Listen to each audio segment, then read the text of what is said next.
Focus on what's happening in Karnataka after the controversy broke out in Mangluru. Today, the pujas are expected to take place. Now, the mandir-masjid face-off has peaked further in Karnataka. It's a Gyanvapi rerun in Karnataka this time, where in a recent update to a Hindu temple-like structure that was found during the renovation of a mosque near Mangluru, it's a communally sensitive area, the VHP is all set to perform a puja today. In fact, what is being said by the Vishwa Hindu Parishad that has decided to seek services of a Kerala-based astrologer as well to host this puja, this ritual. It is being learned that this ritual is believed to serve as an evidence to confirm whether any Hindu temple remains were actually present in the same place in the city where this masjid was being renovated. Let's take a look at ground reports also that we are getting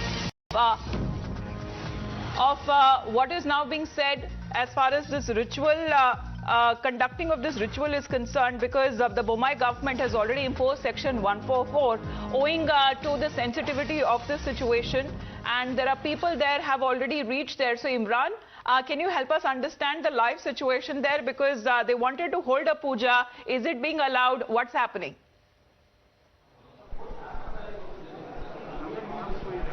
Well, absolutely. As we just take, we are in Ramananjir temple where the puja is happening. Earlier they wanted to perform near the masjid, but because there was the matter is under court, they didn't allow permission. And in fact, section 144 has been placed around the masjid area. So the Vishwa Hindu Parishad decided to have the puja here. They're saying that the last time on April 21st, when the masjid guys went for a renovation, they found elements of Hindu temple there, especially the stamb and other parts. So it's a Hindu temple. Today the process is about to identify which deity was there, whether it was Vishnu or Shiva deity or the local deity here is what they're trying to ascertain. Now we have also BJP MLA with us, Bharat Shetty, who is along with many of the priests have started coming. As you can see that this area is completely surrounded by cops, and earlier here the priest has been called from Kerala for the special puja where the process is being initiated. As you can see in the visuals that the process has started.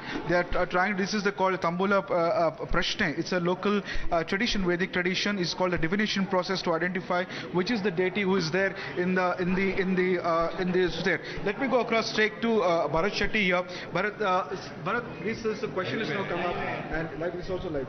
Sir, Bharat, this is a question now. Many people are saying that the masjid side is saying they have documents to prove that it's a masjid.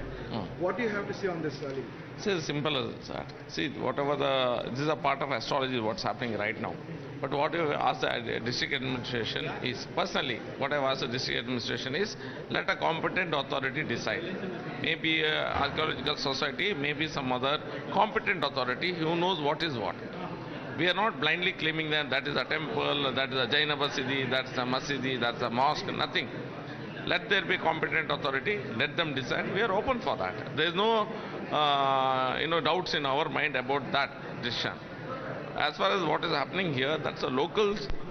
They are telling that there has been historical references also regarding a temple being present in the vicinity. 2-3 temples which are not visible right now. So they are doing the Tambula Prashne. As far as the documents are considered, the DC and the court will look to the documents.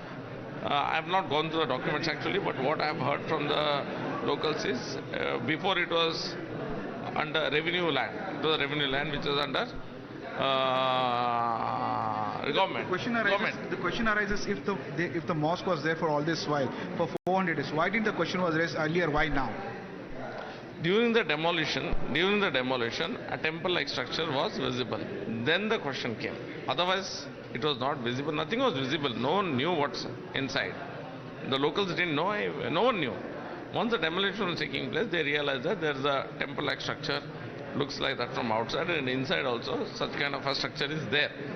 So this whole thing has arisen. As for the document was considered, it was government land before. Then the mosque is registered under Waqf. I don't know about whether the land is registered under Waqf. Mosque. So there you heard the MLA from BJP, Mr. Bharat Shetty, saying that once the structure they went for renovation, they saw some elements of temple there. Now the matter is with the district collector. Now he has to go through the documents with the endowment and the Waqf and to decide now which is the structure there. As we are looking at section 144 that has already been imposed owing to the sensitivity of the situation. Imran, we'll come back to you for the live updates. At this point, we head into a short break. Back with the top stories.